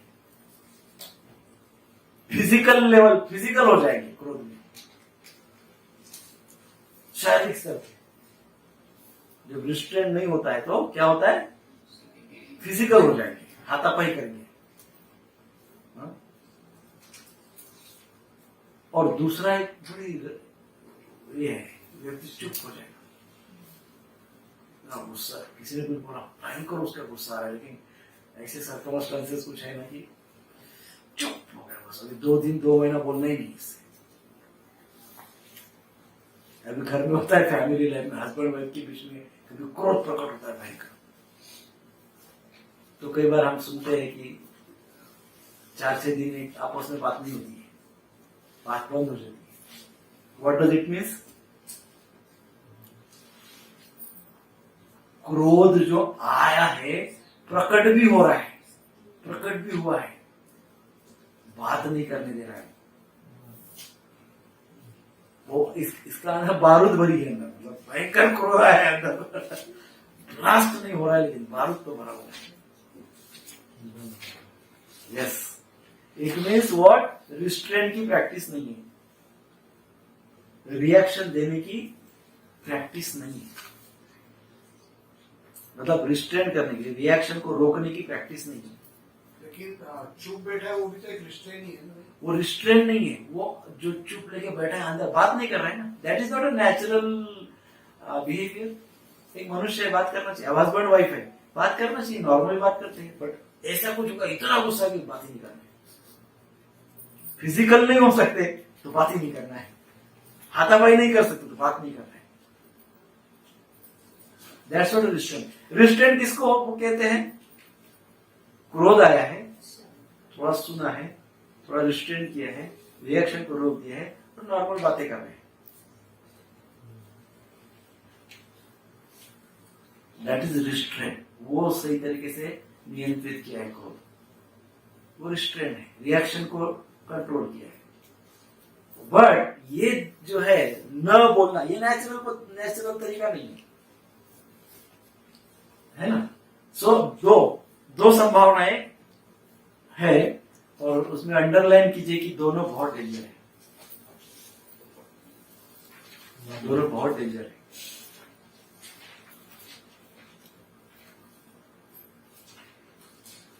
प्रभु जी, वैलिड क्रोध जो होता है उसमें भी फिजिकल होता है। वैलिड क्रोध में फिजिकल के सर्कमस्टेंसेस है। जैसे फॉर एग्जांपल कोई छोटा बच्चा है तो उसको समझ ही नहीं आता है, समझ ही नहीं है, तो उसको आपने एक चाटा लगाया तो उसको समझ में आ गया कि ऐसा करने से चाटा बैठता है, तो वैलिड क्रोध वहां पे ठीक है। But physical means it's a type of harm. So physical तो किसी भी लेवल पे जाना नहीं चाहिए, होना नहीं चाहिए। लेकिन अब ये लीगल सिस्टम में आप देखेंगे, पुलिस और चोर, जब वो चोर को पुलिस पकड़ते हैं और उससे गुनाह कबूल करवाते हैं तो वो नहीं बोलता है, तो पुलिस को बहुत क्रोध आता है। आता है ना, तो पुलिस क्या करता है, वैलिड है, वैलिड। सो हाथापाई करना is not a rule, but it is a circumstantial, it's a circumstantial. अमुक सिचुएशन में अमुक लोगों के इसमें होता है, बट नॉर्मली उसका वो परिस्थिति न आए ऐसा देखें। प्रभुपाद जी कहते हैं बच्चों के बारे में कभी कि बच्चों को शिक्षा करनी चाहिए। Prabhupada said this, that's a valid क्रोध। बट आज का साइंस कहता है, मॉडर्न इसमें लोग ये जो क्या कहते हैं पेरेंटिंग वगैरह के लिए, पनिश नहीं करो, फ्रेंड बन जाओ। तो संसार में पूरा संसार उसका फ्रेंड है, लेकिन पूरा संसार पेरेंट्स तो नहीं बन सकता। तो राइट एंड रॉन्ग तो पेरेंट्स ही बताएंगे, फ्रेंड्स थोड़े बताएंगे your right your wrong, parents बताएंगे। तो पेरेंट्स ने बताना है तो कभी शिक्षा, कभी प्रेम। सो वैलिड क्रोध में भी कभी कभी ये एक्सेप्टेबल है, लेकिन सर्कमस्टेंशियल है, परिस्थिति अनुसार है। ठीक है। सो दोनों बहुत डेंजर है। ज्यादातर रिस्ट्रेन है क्या, अपने आप को, अपने रिएक्शन को रोकने का प्रयास करना। रिस्ट्रेन ये शब्द या रिस्ट्रेन ये गतिविधि हम देखते हैं अनफॉर्चुनेटली 40 के बाद ही हमको पता चलती है, उम्र के 40 साल के बाद ही पता चलती है। Very unfortunate. क्रोध आया तो कंट्रोल करना चाहिए। इस बात की गंभीरता हमको कब पता चलती है? आफ्टर 40। तब तक तो सब कोलैप्स हो जाती है सिस्टम, भयंकर हो जाती है सिस्टम तब तक। That's very bad thing. So अब क्या होता है जब 40 के बाद हमको पता चलता है, तो अब 40 की उम्र तक तो क्रोध रिएक्शन, भयंकर हाइपर एंजाइटी ये सब किया है। अब 40 के बाद हमको रिस्ट्रेन सीखना है, तो पहले तो अनलर्न करना पड़ेगा। जो लर्न किया 40 तक, उसको अनलर्न करना होगा। 40 की उम्र तक क्या लर्न किया? किसी की नहीं सुनना है, टीट फॉर यस है ना। पूरा मीडिया भी हमको ये सिखाता है, एजुकेशन सिस्टम भी हमको ये सिखाती है, सब चीजें टीट फॉर टैट। 40 तक ये सीखे। अब 40 में अनलर्न करने के लिए बड़ी मेहनत करनी पड़ेगी। पहली बात तो एक्सेप्ट ही नहीं करेंगे। देखिए जनरली यदि मुझे गुस्सा आया तो मैं कहूँगा अरे भाई मेरा गुस्सा आना एकदम सही था, उसको गुस्सा नहीं कहते, मैं तो सही बात बोला ना, मैं तो सही काम किया ना। तो ये जो कॉन्सेप्ट है ना, ये अनलर्न होगा ही नहीं। क्यों? दूसरा पैटर्न, दूसरी समस्या ये है, जैसे मैं इतने दिन से, पहले दिन से मैंने कहा था, इंस्ट्रक्शन, उपदेश सुनना, अप्लाई करना, ये सारे जीवन का सक्सेस है, सीक्रेट ऑफ सक्सेस। पहले दिन से बोल रहा हूं, नेक्टर ऑफ इंस्ट्रक्शन, उपदेश अमृत, उपदेशों को श्रवण करना। अब 40 की उम्र जब हो जाती है तो होता क्या है, किसी की सुनने की आदत नहीं रहती, बरोबर है। कोई मुझे क्या सुनाएगा, क्या सुनाएगा, कोई भी मुझे क्या सुनाएगा बताइए। ये फीलिंग होता है, मुझे सब पता है। अरे मेरा परिवार, मेरा समाज, मेरा काम, मेरा बिजनेस, इसके बारे में मुझे ही सबसे ज्यादा पता है, दूसरा कौन क्या बता सकता है। कोई भी हो, साधु संत महात्मा, इनको गीता पता हो सकती, भागवत पता हो सकता है, मेरे बारे में थोड़ी पता हो सकता है। मैं तो बहुत बहुत विद्वान हूं, मैं तो बहुत स्मार्ट का बहुत बड़ा व्यक्ति हूं। मैं तो इस संसार का एक अजूबा हूं मेरे बारे में कोई क्या बोल सकता है। सो इंस्ट्रक्शन, क्योंकि व्यक्ति अपने आप को मैच्योर समझता है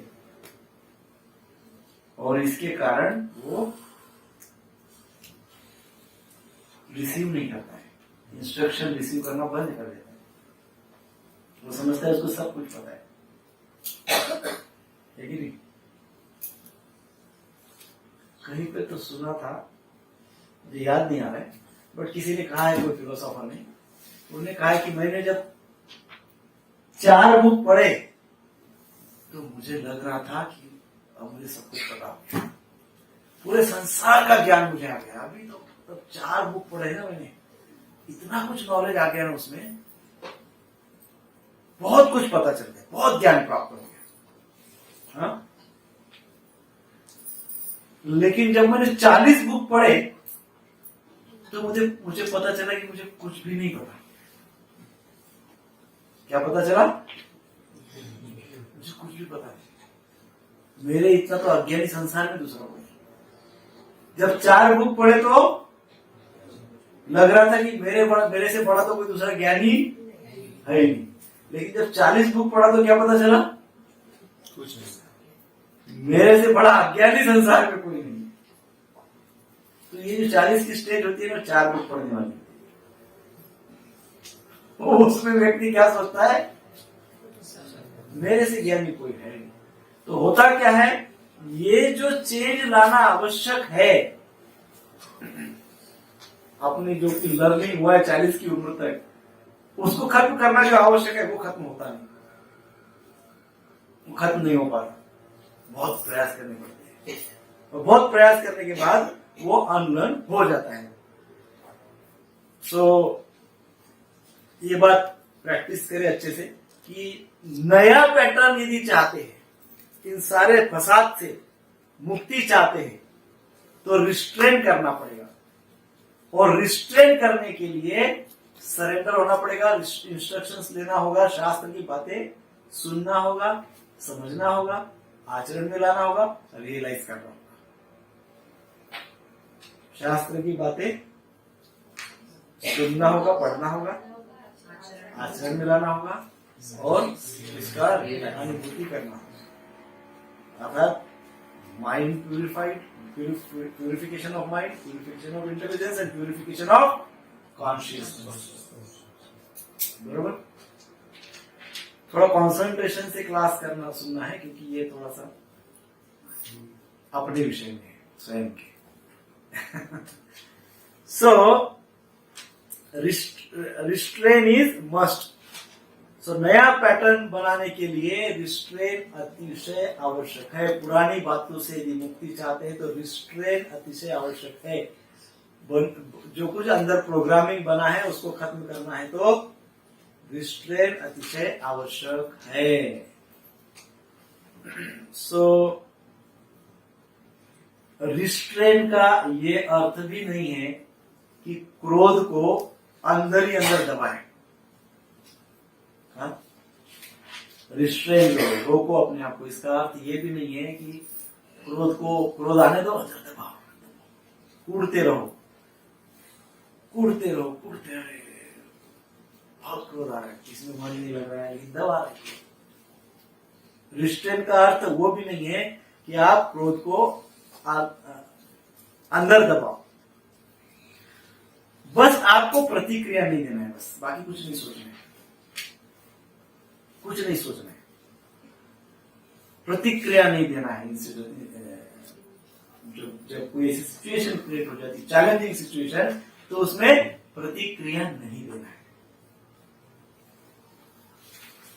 चैलेंजिंग सिचुएशन में प्रतिक्रिया नहीं देना है।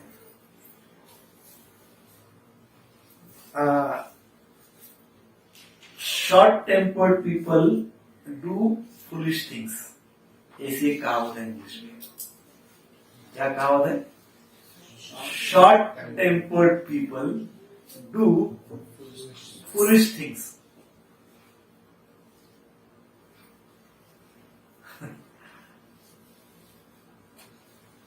शॉर्ट टेम्पर्ड,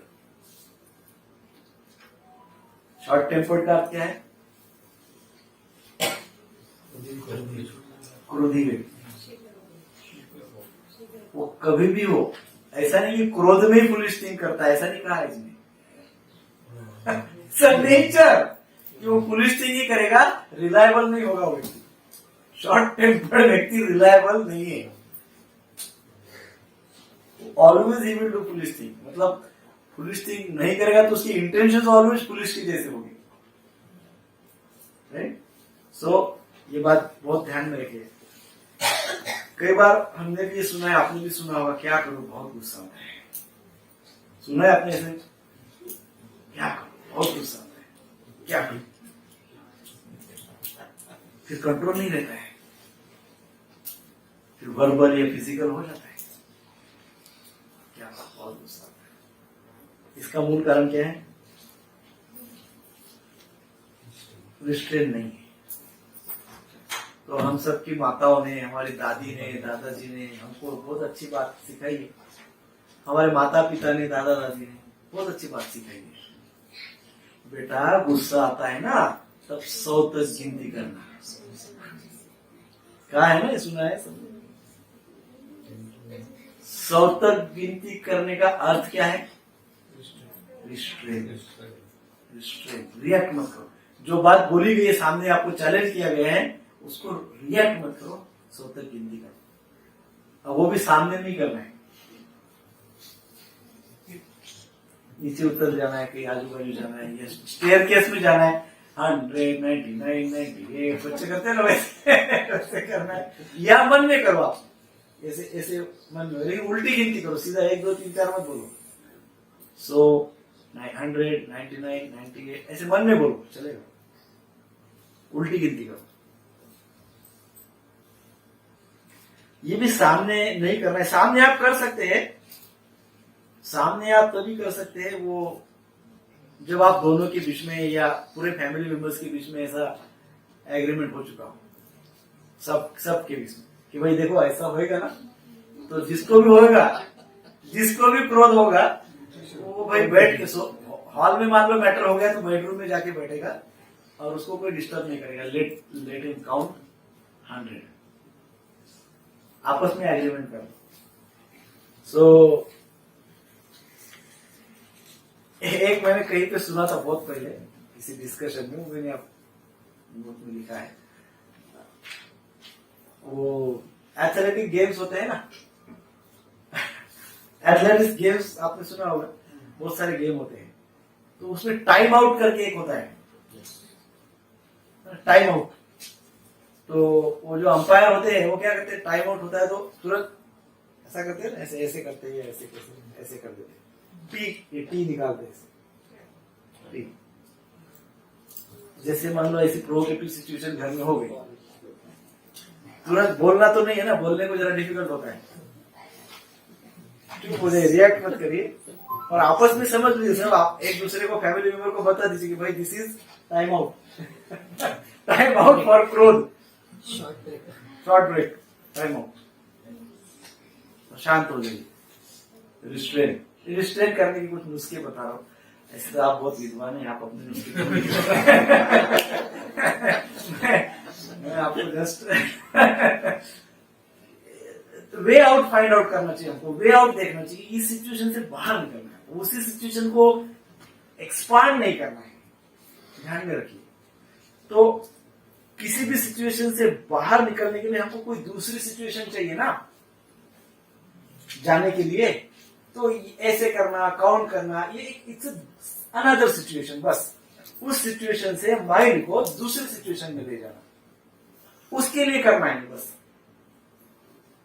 या तो काउंट करे या टाइम आउट करिए, टाइम आउट बढ़िया है।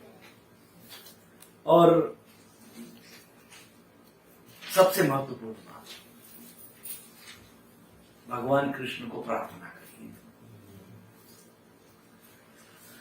क्या प्रार्थना करें? प्रार्थना करें कि हे कृष्ण, आप तो सर्वज्ञ हैं, आपको तो पता है मुझे गुस्सा आता है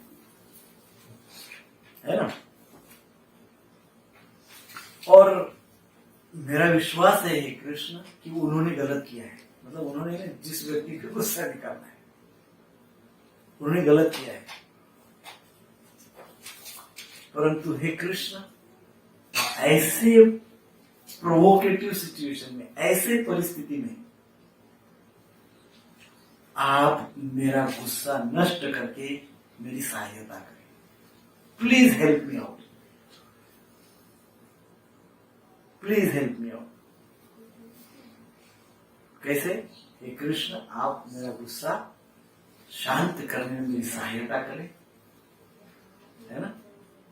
ऐसी प्रार्थना बोलना है आपको, वास्तव में बोलना है। राइट इट डाउन, जैसे आपके शब्दों में लिखना है। देखिए क्या कहना है? हे कृष्ण, आप तो सर्वज्ञ हैं, आपको सब पता है, आपको मेरे विषय में भी सब पता है, आपको सबके विषय में सब पता है, और मेरा पूरा विश्वास है कि उन्होंने गलत किया है।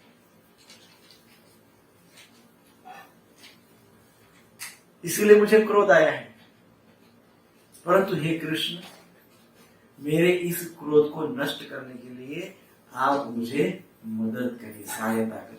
Please help me. यदि आप प्रार्थना नहीं करेंगे तो ये सब ड्राई रह जाएगा, फिर ये हमारे अंदर दूसरे प्रकार का ईगो आ जाएगा। It's another type of ego. फिर आप कहेंगे मुझे पता है क्रोध को कैसे कंट्रोल करना है। फिर अहंकार आ जाएगा। सो प्रार्थना इज मस्ट, प्रार्थना आवश्यक है। कभी भी कोई भी सिचुएशन को, किसी भी परिस्थिति को यदि सुलझाना है, सॉल्व करना है, तो कृष्ण को साथ में लेकर करो, अदरवाइज परिस्थिति सॉल्व नहीं होगी। मैं कितनी भी बातें बताऊं आपको, हजारों में क्रोध के ऊपर 1000 क्लास कर सकता हूं, फायदा 0 हो जाएगा यदि कृष्ण की सहायता नहीं है। दर्शक रूपा से एंड कृष्णा। सो सिचुएशन को सुलझाना है, परिस्थिति को सुलझाना है, तो कृष्ण को साथ लीजिए। कैसे लेंगे कृष्ण को साथ? प्रार्थना करिए, प्रार्थना के माध्यम से। सो तीसरा पॉइंट, कितने बजे तक है क्लास? हो गया टाइम? तो बाकी के पॉइंट नेक्स्ट क्लास में करेंगे। सुबह पे हो गया है। सो हम बाकी 2-3 पॉइंट है, नेक्स्ट क्लास। हरे कृष्णा कृष्णा कृष्णा हरे हरे, हरे राम राम राम हरे हरे। सो ये जो भी आज बताया गया है, ये प्रैक्टिस के लिए बताया गया है। डेली प्रैक्टिस करिए, मैक्सिमम बातें जो कही गई है उसका प्रैक्टिस करिए। यदि हम अपना प्रबोधन कहते हैं ना, हाइयर ट्रांसफॉर्मेशन यदि चाहते हैं, तो पहले हमारे अंदर के जो भी वीकनेसेस है उसको हमको दूर करना होगा। इनर वीकनेसेस को दूर करना होगा। इनर वीकनेसेस जब तक दूर नहीं होते तब तक स्ट्रॉन्ग नहीं होते। और ऐसे तो सालों निकल जाएंगे, 10 साल तो हो गए काउंसलिंग क्लास शुरू होते हैं, 10 साल हो गए, 8-7-8 साल तो हो ही गए। तो हमको अभी फास्ट ट्रैक पे आना होगा। फास्ट ट्रैक पे आकर इन सारे जो वायरसेस हमको लगे हुए, तुरंत स्ट्रॉन्ग एंटीवायरस सिस्टम डालनी होगी। तो ये एंटीवायरस सिस्टम तभी डाल सकते हैं जब हम इसको अप्लाई करें। So reading, applying and realizing, तीनों बातें ध्यान में रखिए। अध्ययन करा, reading, then applying, then realizing. So कोई भी बात, कहीं पे भी आप कुछ भी श्रवण करते हैं तो उसको ये तीनों बातें लगाइए। क्या कभी भी कोई भी कथा सुनते हैं, कोई क्लास सुनते हैं, कुछ पढ़ते हैं, कुछ भी, 3 बातें अप्लाई करिए। आपने क्या किया? कथा सुना, अच्छा सुना अर्थात एक प्रकार का अध्ययन ही है। आचरण में क्या लाए? लाओ, कुछ तो लाओ। उसमें आचरण में लाते जाओ एक दिन रियलाइज होगा, उसका रियलाइजेशन होगा, और वो रियलाइजेशन जब होगा that is real Krishna consciousness. Hare Krishna Krishna Krishna Krishna Hare Hare, Hare Ram Ram Ram Hare Hare. Srila Prabhupada की जय।